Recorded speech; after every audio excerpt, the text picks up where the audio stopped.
Hello everyone, this is Karen Menches, and we are talking about occupancy classifications and uses, and I believe this is week 4, and this is for interior design building codes.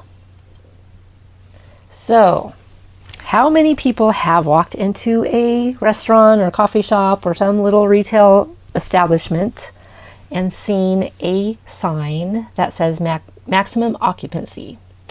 And it'll give you a number. So 49 persons. This is Coffee Bean in Laguna Niguel, Laguna Beach, somewhere with a Laguna in there. And this is determined by how the space is being used and how many people can safely be in there and safely get out of there not at the same time, but get out of there eventually. So for the classifications and uses, today we're going to talk about the definition of occupancy, the explanation of the classifications, determining occupancy loads for each project, using the loads to determine the various code requirements and means of egress and different exit paths. So what is an occupancy? Since we're going over this chapter, it's always best to define it. So in the very first part of Chapter 3 in the California Building Codes, under the user note, and this has, I believe I uploaded the Chapter 3 occupancy classification and use to the forms, I believe. So this is taken right off the very top of that page, and it is a definition, and it says, Chapter 3 provides the criteria by which the building and structures are classified into use groups and occupancies. Through the balance of the code, occupancy classification is fundamental in the setting of features of construction, occupant safety requirements, the means of egress, how are people getting out, fire protection systems, interior finishes. It also includes the number of parking spaces for that space. So there's a lot of stuff, and this is the beginning of doing a multi-tenant building.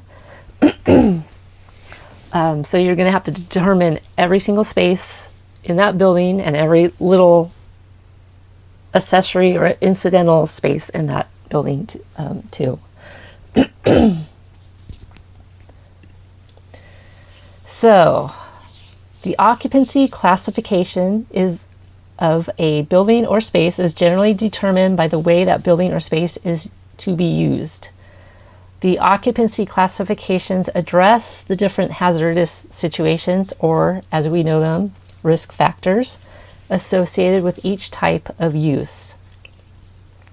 And an occupancy classification must be assigned to every building or space within a building. So some of the risk factors may include, and this once again is what the fire marshal will look for, is are there a large number of people in the space at the same time? So a couple slides back we saw this one. This is probably a movie theater or someone doing a live performance. Excuse me. And you can see there's fixed seating. There's obviously fixed seating up here. You're not going to be moving the balconies around. So there's certain ways to get in and out, and you can't move these chairs around. Any sleeping going on in the facilities. And I don't mean if you're at a lecture in a class on video that you fall asleep. This is in a space, a public space, where are you going to be sleeping for less than 30 days? Are you going to be living there? Are you going to be staying there for between 60 days and 6 months? It just depends, but if they're sleeping in there, they would like to know that. The next thing they're going to look at is the mental capacity of someone. Are they cognizant of their surroundings? Are they cognizant of what's going around them? Are they understanding what someone says to them? And Do they understand how to figure out what you're saying to them? And also mobility. Are these people strapped to a gurney? Are these people in there for medical reasons? Are these people in there for incarcerated, being in prison or jail, incarceration purposes? Are they in juvenile hall? There's some kind of mobility issues here.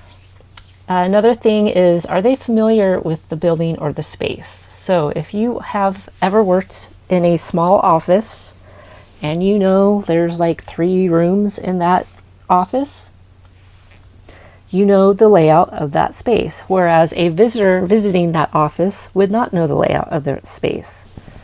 Another thing to think about are the materials, and we're going to go over that in a different chapter, but are those things toxic?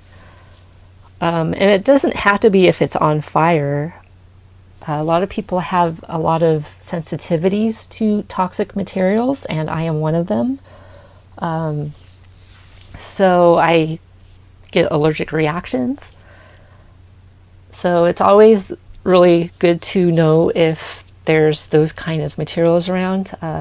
When my dad was in the nursing facility, they would basically, do a deep clean every once in a while, I guess.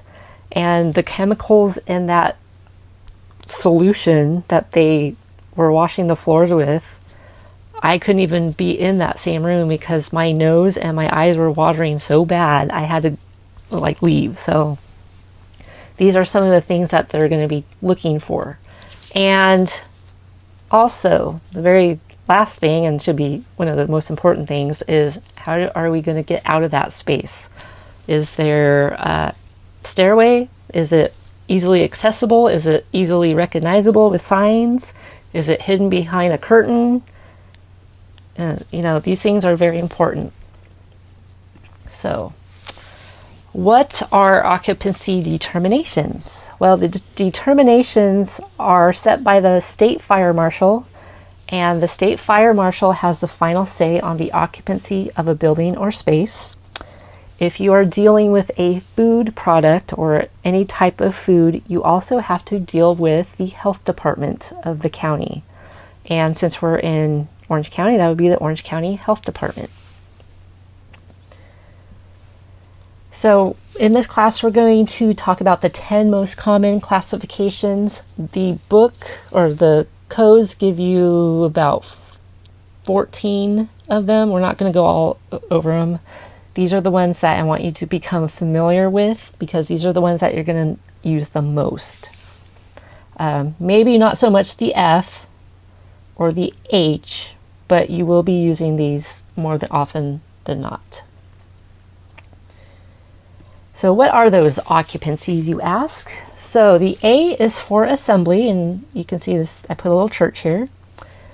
The B is for business, and this is where you're going to transact business and do commerce and everything. So put a little bank there. Education is going to be E, and that is for K through 12, as well as daycare facilities that are for, it's more than 6 children 2 years of age and older who receives educational supervision or personal care services for fewer than 24 hours per day. So these are the E groups, which is educational. F is factory. H is hazardous. You can pretty much tell if you've got a nuclear reactor, that's pretty hazardous material there. Institutional, this is a little symbol for a hospital. And we've got mercantile. Are you going to go into a bakery? Are you going to go into a clothing store? Residential, the hotels are 30 days or less. So if you're going away for the week, you're going to be staying somewhere temporarily. You're not going to live there forever. Storage. So this is a hangar, and then you can see the little airplane. That would be considered a storage space. And then utility is basically anything that doesn't fit into the other categories. So we're going to go over more detail right now. So assembly is gathering of persons for purposes such as civic, social, religious functions, recreation, food and drink consumption, and awaiting transportation. So assembly group A, and this is in section 303 of the chapter 3, California Building Codes, and you can see this is a movie theater. And once again, you can see the fixed seating, and this is a stage performance or a theatrical performance or a video performance that they are displaying. And the assembly has 5 subcategories. So what are those 5 subcategories?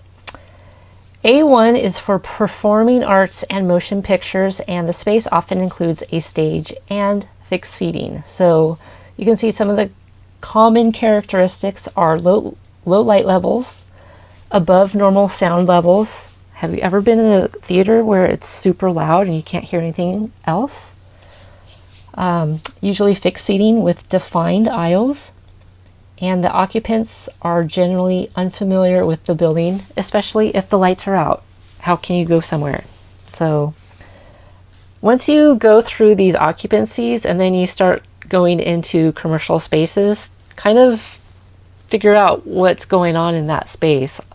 Obviously, if you go into a coffee shop, you know people are not going to be sitting there for hours and hours on end unless they're studying at finals. But a lot of people conduct business in there too. But the main reason for someone going into a coffee shop is for the consumption of food and drink, and that brings us to A2. So these are this is the most defining characteristic of a food or drink space. Common characteristics are low light levels, once again, loud music, and ill-defined aisles. You guys, assembly goes back to the Constitution, where under the First Amendment of the Constitution, the people have the right to assemble, and that means people have the right to gather. So this is where that assembly comes into play here. So A3 is the gathering of people for worship, recreation, or amusement. And this is these commonly have clear or defined egress patterns, moderate to low fuel loads, and occupants are more familiar with the space and a little bit more alert. If you drink a lot, you're not going to be alert to a lot of things, or if you are alert, you're going to be overly alert. So another thing to think about is how much drink and alcohol is being consumed. The A4, these are typically for the viewing of indoor sporting events and other activities. So not so much in Southern California, but back east they have swim areas, or I can't even think of what they're called. They're swimming pools, but they're inside, and they have seating like I can't think of what it's called off the top of my head, but there's seating around there, and you can watch them practice swimming or water polo. Basketball is another one that is usually indoors. I'm trying to think because Southern California is a little different than back east. So, but think about the sports that you watch. If you watch sports, let's see what else. Bleachers. That's what I was trying to think. Bleachers. So these are the seating that you watch performances. Skating rinks or swimming pools, tennis courts, stuff like that. So an A5 is basically for outdoor activities, and it's similar to the A4, but it is outdoor or in a structure without a roof. And these are your amusement park structures. These are your outside bleachers. We had bleachers in our gym in high school, so grandstands and stadiums, so baseball stadium, retractable roof, usually. So the next one, business. B is for business. And this is used for business transactions or professional services. So these are your banks, your hospital, animal hospitals, your dry cleaning, your post offices, print shops, TV stations, let's see, stuff like that. So the use of a building or structure or portion thereof for office, professional, or service type transactions. When you go to your dentist, this is considered a B occupancy. When you go to your architect, so they can look over your drawings or whatever, that is a B occupancy. Risk factors are relatively low, one of the lowest risk occupancies, and typically low concentration of occupants. So think of these as small offices, not always small though. Generally, occupants are alert and familiar with the interior environment. So the next one is E for educational.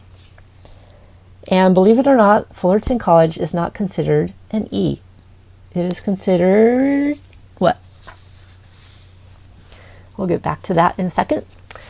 But this category or classification is used for 6 or more persons for educational purposes through the 12th grade. And this includes K through 12 schools and childcare and daycare facilities. So if someone has a tutoring store shop located in a strip mall, this would be an excellent way to say, hey, this is educational, if it's between K through 12 or for childcare and daycare facilities. So the next one would be factory. And this actually has, let's see here, it has 2 subclassifications.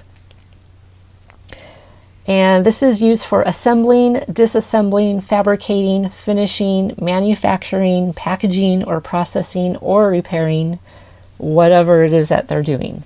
So factory occupancies are classified in 2 groups, and that is F1 and F2. And if it is a more hazardous classification than described in the code, it will be classified under the hazardous occupancy, and that would be this one, hazardous. But I want to go back to here for really quick. So the factory would be stuff like, let's see, appliances, bakeries, boats, construction and agricultural machinery, leather products, metals, millwork and doors, shoes, textiles, upholstering, woodworking. So those are things that as designers we deal with. And if it has more hazardous situations than the factory, then this is the next classification, is called hazardous. So hazardous groups involves the manufacturing, processing, generation, or storage of materials that constitute a physical or health hazard in quantities in excess of acceptable amounts as defined in the codes. If you drive down Interstate 5 by San Clemente, you will see the San Onofre power plant, and it is a nuclear facility, so that is high hazard. And the hazard occupancies are classified in groups H1 through H5. It's also categorized by an unusually high degree of explosive, fire, physical, and or health hazards. And we're not going to go over this too much. I just want you to become aware of it. So the institutional group, this is the I group. So in the California building codes, there is three groups that I want you to take note, and that is groups I2, I3, and I4. Group I1 is not used. So make a note of that. So in the institutional, we're going to cover I2, I3, and I4. And this includes care for or supervision of occupants that are supervised and their liberty is restricted, and it includes medical care. So we're going to go over that right now. I2 is used for medical care on a 24-hour basis for more than 5 persons who are incapable or self-preservation or classified as non-ambulatory or bedridden. So if you have someone who's paralyzed, they are bedridden.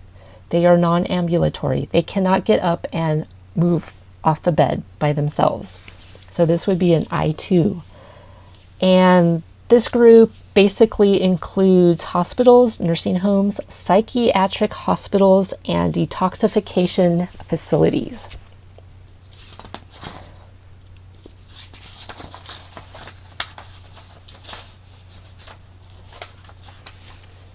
I3 is used for buildings or portions of buildings and structures that are inhabited by one or more than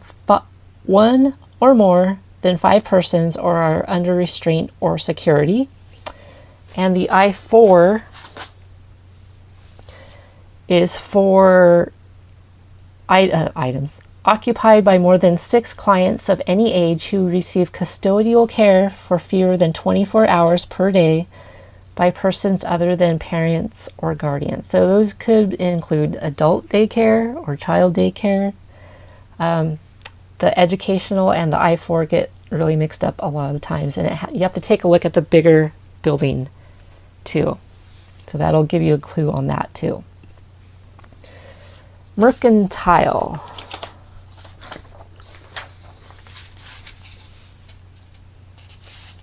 Mercantile is classified by the M and is a building or structure for display and sale of merchandise to the public.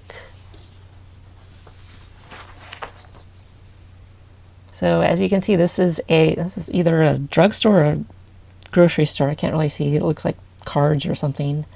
And you've been in stores like that. So these are the easy ones to me. Residential. Residential is classified by non-institutional buildings and structures for sleeping purposes. So are you going to be spending a couple months there? Are you going to be spending a couple days there? R2, R1, R2, R2.1, R3, R3.1, and R4. And I'm going to go over that as soon as I flip the page here. So R1 occupants are transient, sleeping in their rooms for 30 days or less. And these include hotels and boarding houses. And this assumes that the occupants are not familiar with their surroundings. Oops. R2 is the buildings that contain more than 2 dwelling units and occupants that are more permanent. This includes apartments, dormitories, and long-term residential boarding houses. And R3 is more permanent than R2 and R1. They typically are including single or duplex units and can include work, live units. Basically, if the business is on the bottom and the residential unit is on top, that's what I'm thinking is R3. And then R4 is residential care and assisted living facilities. And they are used, they're used with more than 5 but not more than 16 occupants receiving custodial care, excluding staff. So just be aware of the R1, R2, R3, R4. California Building Codes has 2 more in there. Just focus on the 4 of them.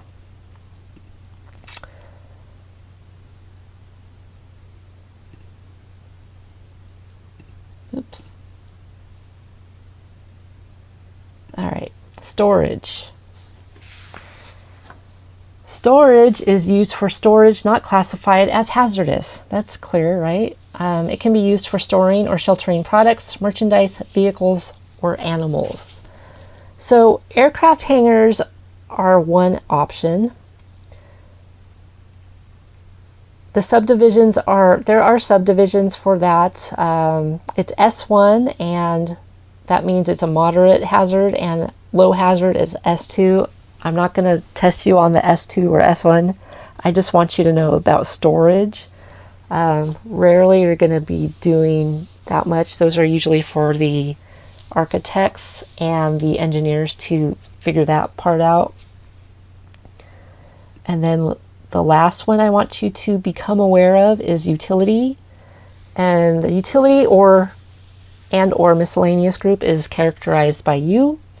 And these are buildings or part of a building that is not typical and or cannot be properly classified as any of the other occupancy groups. So it's basically a stuff it where you can put it occupancy. And these can be used for storing or sheltering products, merchandise, vehicles, or animals like the last one. And as you can see some grain silos right there. What else can I tell you about this? It is not meant to be a catch-all for occupancies that are not readily categorized. What did I just say? Let's see. The structures are typically unoccupied except for short times during a 24-hour period and are typically separate from and subservient to other uses. So there needs to be a reason for them.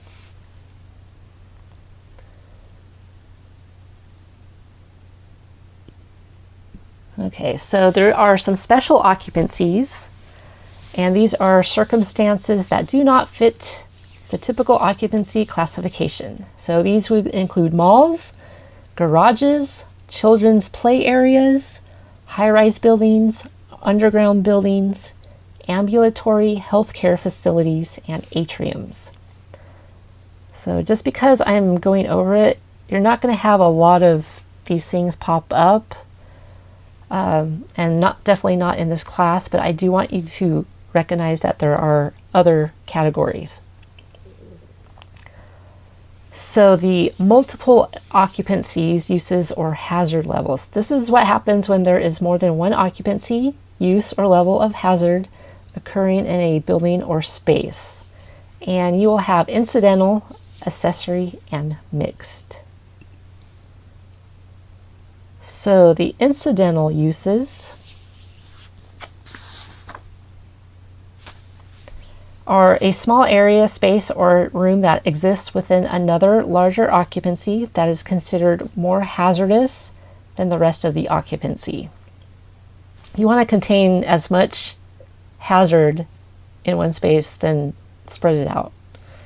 The code gives a specific list of rooms that would be considered incidental use and how to protect them. If in doubt, look it up. I don't expect you to keep all these things in your head. That's impossible. The accessory occupancy. This is when two or more occupancies exist in a building or space, but one or more of them is much smaller than the main occupancy type. So I'm going to show you right now the difference. So on the left you see says Plan A and then Plan B, and we have an incidental accessory occupancy. So we have a preschool which is classified as an educational occupancy, and it is about 5,000 square feet. And then there's a little room off to the side with a laundry, and it's about 120 square feet. And this would be an incidental use, which is a separation or fire protection required at the room for the preschool. And then this one is a furniture store, which is an M occupancy, which is mercantile. But then in the corner we have a design center, and this is the accessory occupancy, which is no separation from the main occupancy required. So these basically are two different areas of different types of work. So we have the furniture and then we have the design. We know those are different. Whereas in the preschool, we have the educational, and then we have an incidental. You need to wash the laundry. So this is in your codes guidebook, and I can't remember what, it might be under occupancies, but I can't remember which illustration number it is. I didn't put that in here. But so it should give you this as an example.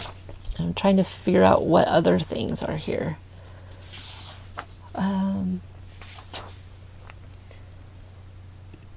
Oh, and mixed occupancies. These are the malls that you walk through when you have a bunch of different stores. You got the Apple store at the Brea Mall. You got the, I haven't been in there in years, but Nordstrom. They've got California Pizza Kitchen, I think, and a Red Robin in there. So you've got different occupancies and different ways that those spaces are being used. You've got shoe stores, you've got candy stores, you've got jewelry, you've got shoes. I don't know if they have a play section for little kids or not, but those are all different kinds of occupancies. So next question is, what is an occupancy load factor? Excuse me. It's typically abbreviated as OL, occupant load, and it refers to the number of people or occupants for which the means of egress of a building or space is designed.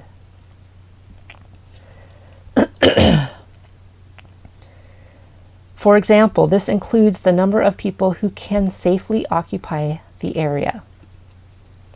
So how do you determine this? So first you have to determine the occupancy classification. Is it A, B, E, F, I, H, M? There's 10 occupancies, which I can't even think of right now. You look up the table of contents to determine the proper loads, and you are going to have to refer to the table 1004.5 in the file section in Canvas to get these. And then I'm going to go over that in a bit. And then this is where the square footage of that space comes in pretty handy. And you take the square footage of the space and you divide it by the load factor, and it will determine how many people can be in that room, space, or building. And I know you guys want to see this in action, so this will be a different video. Means of egress. If you have gone into a building and you have a push bar that says push to open, like right here, alarm will sound. This is how you get out of a building. The means of egress is the unobstructive path of travel to reach the outside of a building. And this is something to think about, is how many people are going to be in there. You need to think about the total evacuation of everyone in that building. If it's a small building, it's a lot easier to think about. When it's multi-storied and multi-exited and many people, like the Twin Towers, trying to get out, then you're going to have problems.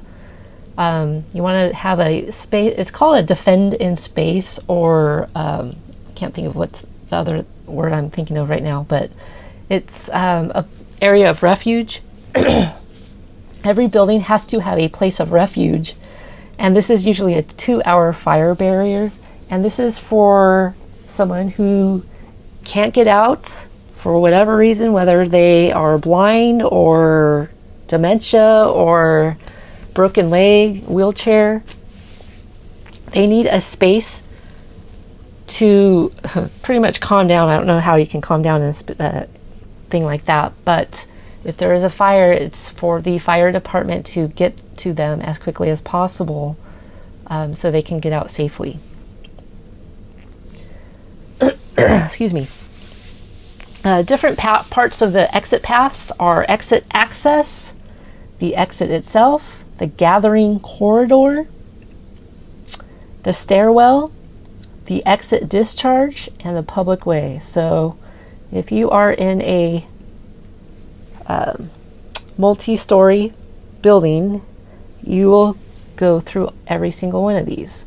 You're going to be in an area and you need to get out of that area. That area is probably in a bigger area. So start with the exit access to the exit, and then the gathering corridor. And then you might go down a stairwell to the exit discharge and out to the street and out to safety, hopefully. Hopefully you'll never have to do that. So, and the last part is the exit. You can see the exit sign, and this is the doors, exit doors, emergency doors. You've got the fire alarm, I believe. I can't really see from here. Most spaces require at a minimum 2 exits. This is determined by a couple of factors, and it's how far to run or walk to get to the exits. And half the diagonal method of determination is you find the 2 distances furthest away, you divide in half, and you figure out what doors cannot be closer than half distance apart and the closest to the public way. And we will look at this more in depth in the homework assignments.